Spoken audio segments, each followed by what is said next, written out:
श्री कृष्ण भगवान की जय। लक्ष्मी नारायण नमः। गीता सुनने जा रहे हैं। पहला अध्याय गीता का आप लोग सुनिए। पहला अध्याय श्री गणेशाय नमः। नमः।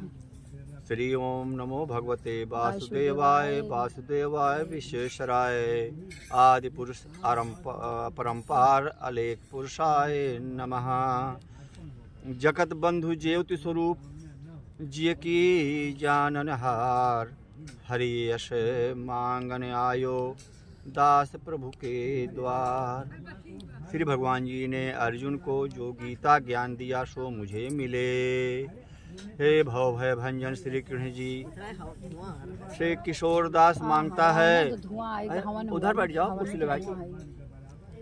गीता सुनो गीता। हे भव भय भंजन श्री कृष्ण जी। श्री किशोर दास मांगता है, हे प्रभु गीता ज्ञान के उच्चारण करने से तुम्हारे भक्त पूर्ण ब्रह्म को पाते हैं। प्रभु मैं आपकी शरण में पड़ा हूँ। किशोर दास और कृष्णदास अति दीन गरीब हैं और आप परम प्रवीण आरत दुख भंजन हैं। हे श्री कृष्ण भगवान तेरे संत और भक्तों के हेतु मैं ये ज्ञान भाषा में कहता हूँ। बात करें फोनो बीच बीच में आ जाते फोनो। अब यही समय 10 बजे 9 बजे सब लगते हैं।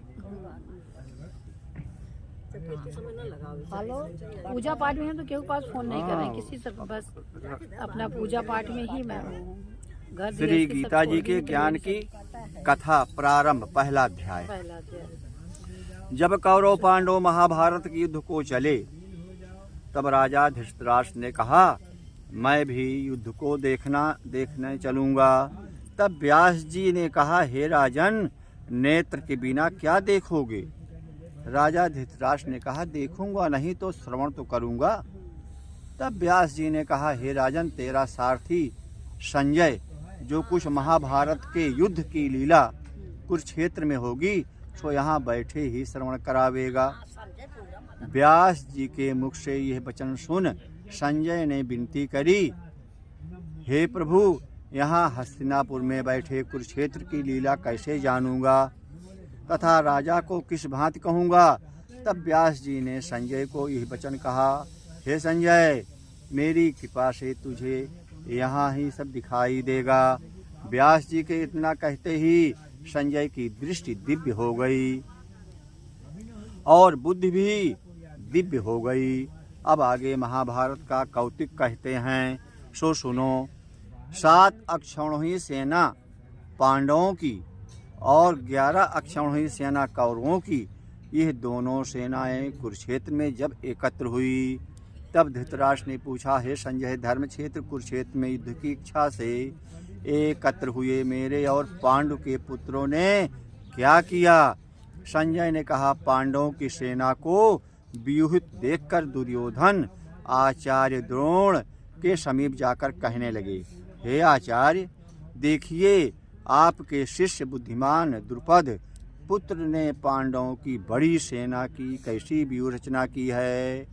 इस सेना में अर्जुन भीम जैसे बड़े बड़े धनुर्धारी वीर, विराट महारथी द्रुपद, धृष्टकेतु, चेकितान, बलवान काशीराज, पुरजित, कुंती, भोज, नरों में श्रेष्ठ शैव्य, पराक्रमी युधामन्यु, बलवान उत्तम मौजा, अभिमन्यु और द्रौपदी के पुत्र सब के सब महारथी हैं।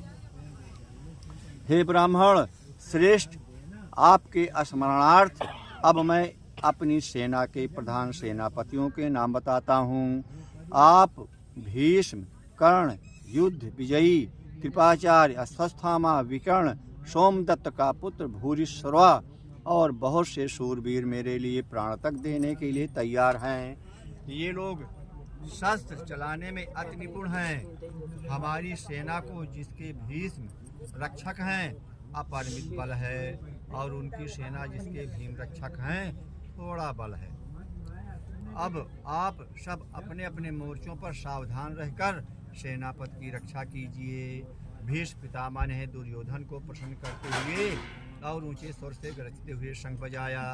फिर वहाँ चारों ओर शंख नगाड़े ढोल गौमुख आदि बाजे बजने लगे जिनका बड़ा भयंकर शब्द हुआ। जिसके अनंतर श्री कृष्ण और पांडव अर्जुन ने दिव्य शंखों को बजाया। श्री कृष्ण ने 5 जन, इनके जो शंकरा इनके नाम का रहा 5 जन, भगवान श्री कृष्ण के नाम से शंकरा 5 जन, 5 जन कृष्ण भगवान। और अर्जुन ने भी देवदत्त, इनके अर्जुन के शंकर का नाम रहा देवदत्त। अर्जुन ने भी देवदत्त नामक शंख को, और भीषण कर्म करने वाली भीम ने पौंड्रक नामक बड़े शंख को बजाया।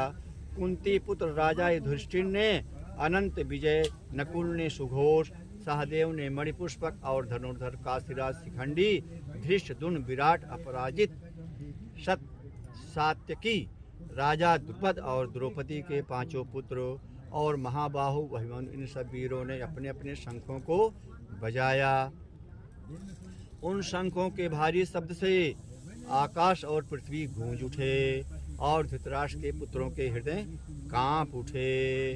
हे राजन, अर्जुन ने कौरवों को युद्ध के लिए प्रस्तुत देखकर धनुष उठाकर श्री कृष्ण से कहा कि हे अच्युत, मेरा रथ दोनों सेनाओं के बीच में खड़ा कीजिए, जिससे मैं युद्ध करने वालों को देख लूं कि इस रणभूमि में मुझे किन किन के से युद्ध करना चाहिए।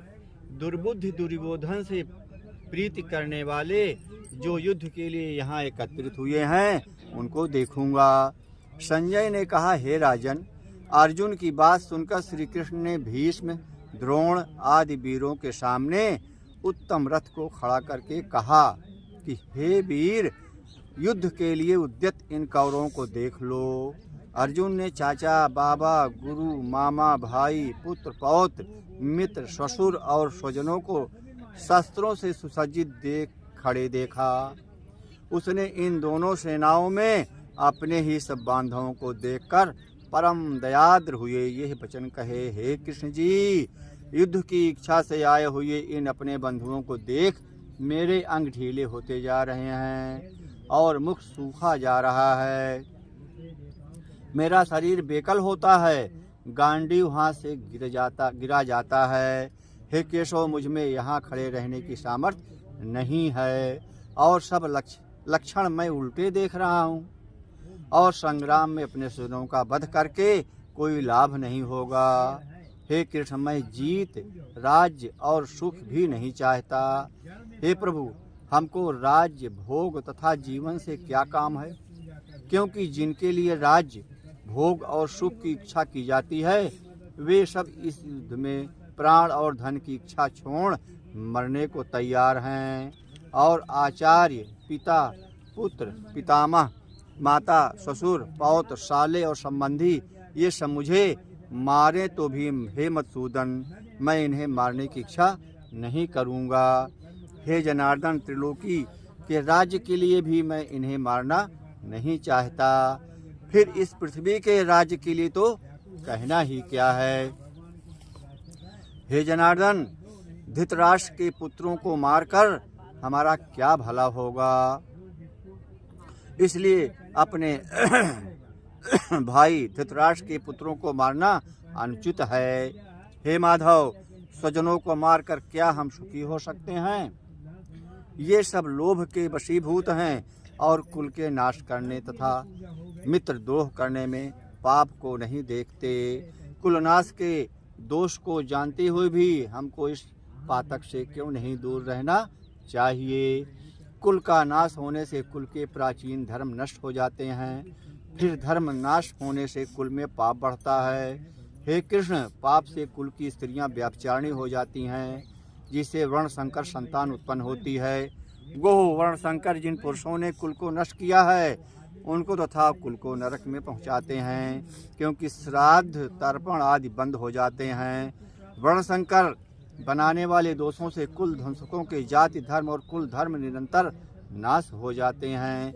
हे जनार्दन, मैंने बराबर सुना है कि कुल धर्म नष्ट होने से निश्चय नरक वास करना होता है। हाय, हम बड़ा पातक करने को तैयार हैं, जो राज सुख के लोभ से स्वजनों को मारने की कोशिश कर रहे हैं।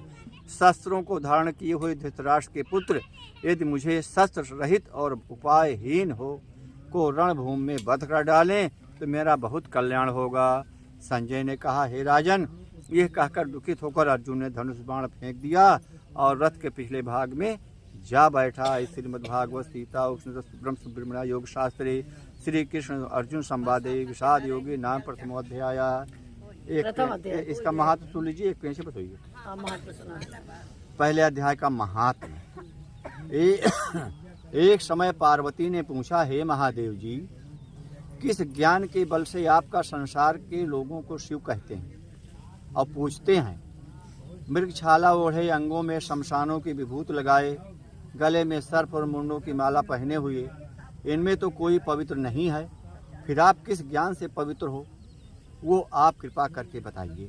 श्री महादेव जी कहने लगे, हे प्रिय, सुनो, गीता ज्ञान को हृदय में धारण करने से मैं पवित्र हूँ और उस ज्ञान से मुझे बाहर के कर्म व्यापते नहीं। तब पार्वती ने कहा, हे भगवान, जिस गीता ज्ञान की आप ऐसी स्तुति करते हैं, उसके श्रवण करने से कोई कृतार्थ हुआ है? तब महादेव जी ने कहा, इस ज्ञान को सुनकर बहुत जीव कृतार्थ हुए और आगे भी होंगे। मैं तुमको एक पुरातन कथा सुनाता हूँ, तू श्रवण कर। एक समय पाताल लोक में शेषनाग की शैया पर श्री नारायण जी नयन मूंद कर अपने आनंद में मग्न थे।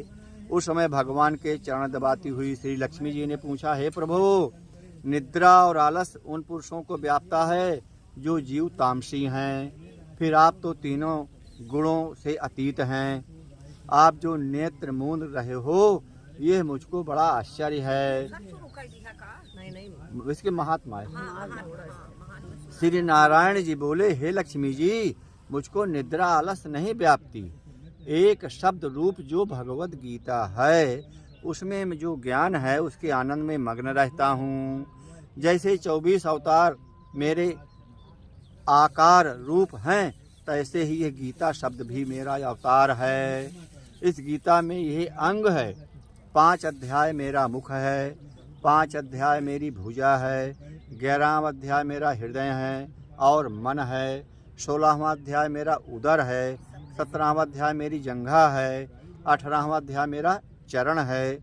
सब गीता के जो श्लोक हैं, सो मेरी नाड़ियाँ हैं। जो गीता के अक्षर हैं, सो मेरे रोम हैं। ऐसा जो मेरा शब्द रूपी गीता ज्ञान है, जिसके अर्थ मैं हृदय में विचारता हूँ और बहुत आनंद को प्राप्त होता हूँ। श्री नारायण जी ने कहा, है लक्ष्मी, गीता ज्ञान को सुनकर बहुत जीव कृतार्थ हुए हैं, सो तू सुन। शूद्रवर्ण एक प्राणी था जो चांडालों के कर्म करता था और तेल रवण आदि का व्यापार करता था। उसने बकरी पाली। एक दिन वह बकरी चराने को वन में गया और वृक्षों के पत्तों तोड़ने लगा। वहाँ सर्प ने उसे डस लिया, जिससे तत्काल उसके प्राण निकल गए। मरकर उसने बहुत नरक भोगे। फिर बैल का जन्म पाया। उस बैल को भिक्षुक ने मोल ले लिया। वह भिक्षुक उस पर चढ़कर सारा दिन मांगता फिरे। जो कुछ भिक्षा मांग कर लावे, वो कुटुंब के साथ मिलकर खावे। वह बैल सारी रात द्वार पर बंधा रहे, उसके खाने पीने की खबर न लेवे। कुछ थोड़ा सा भूसा उसके सामने डाल दे, जैसे ये डाल देवे। जब दिन चढ़े, फिर बैल पर चढ़कर मांगता फिरे। कई दिन गुजरे तो वह बैल भूख कर मारा गिर पड़ा, पर उसके प्राण नहीं छूटे।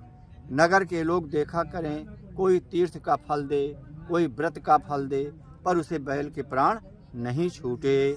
एक दिन एक गणिका आई, वैश्या। उसने मनुष्यों से पूछा, ये भीड़ कैसी है? तो उन्होंने कहा, इसके प्राण जाते नहीं, अनेक पुण्यों का फल देते हैं तो भी इसकी मुक्ति नहीं हो रही है।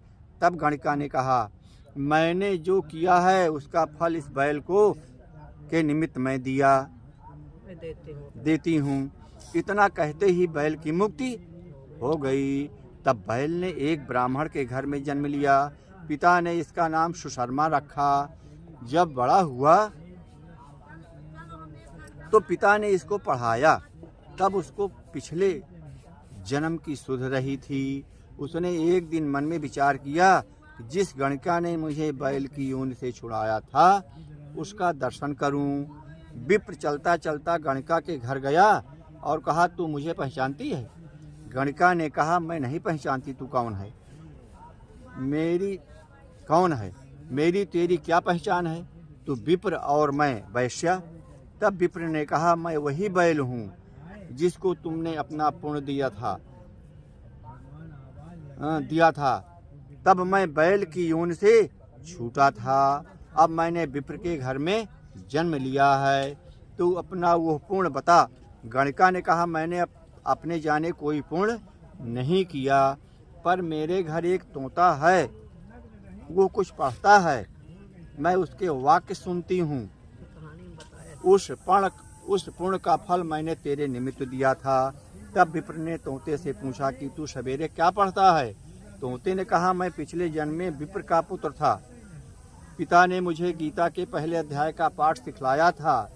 एक दिन मैं गुरुजी से कहा, मुझको तुमने क्या पढ़ाया। तब गुरुजी ने मुझे शाप दिया कि तू शुआ हो जा। तब मैं शुआ हो गया।